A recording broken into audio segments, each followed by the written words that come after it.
It's 2 o'clock. Good afternoon. I'm Rhys Wicks with 2NURFM Hunter News. A bill to authorise closure for Newcastle's rail line could pass legislation by tomorrow.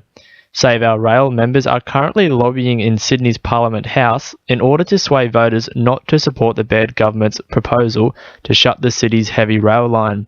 Community Group's Maitland President Kim Cross says if the bill passes, Newcastle could see large-scale developments and heavy traffic congestion. Their plans are for large-scale developments, particularly apartment and some commercial structures. So it's clearly not in the Hunter and Newcastle's interests to have a situation where we have traffic chaos in Newcastle.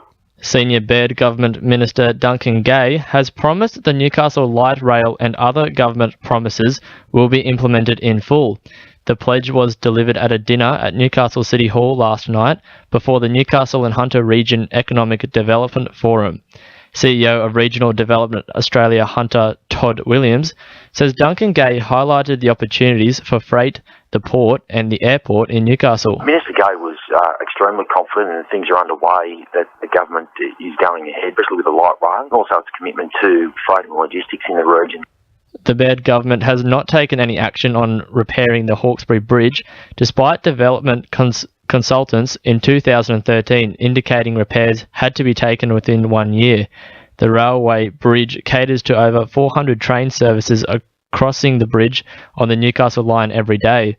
Shadow Minister for the Hunter, Jody Harrison, says a failure of this freight line would mean it would impact local jobs. The Newcastle Line is the only freight line connecting Newcastle's port to Sydney. If this freight line fails, then the jobs and strengths of the Hunter economy is certainly at risk. Hunter Development Corporation are moving forward with plans to remediate a large area of old BHP land. The land was in the hands of Nathan Tinkler's troubled firm Buildev before it was taken back by HDC after financial troubles hit.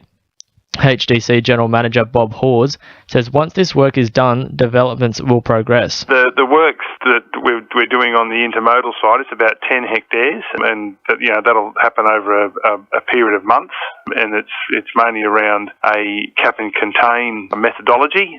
Police are investigating following a child approach at Clarencetown on Friday.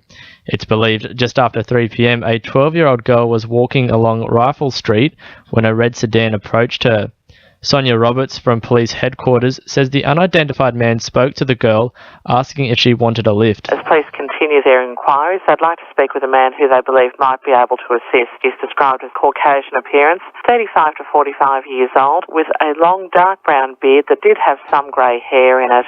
Cessnock Council will now be undertaking covert surveillance to track down those responsible for illegally dumping at the old Greta quarry. Council has discovered more than 750 tonnes of asbestos-contaminated material has been dumped at the site, causing the cost of remediation to now double. Council's Environment and Waste Manager Michael Alexander says Council will be keeping a close eye on the quarry from now on. We have illegal dumping officers. We're part of a regional campaign and they are rolling out all sorts of monitoring device, whether they be physical presence or covert surveillance. And if those offenders are identified, they can expect that we will exercise every option to hold them accountable. In finance, the All Ords is down 64 points at 50.56, and $1 Australian is buying 71.30 US cents. Sport, thanks to our sponsor, Warners Bay Sports Club. Newcastle Jets keeper Mark Birighitti is seeking the starting spot ahead of the upcoming A-League season.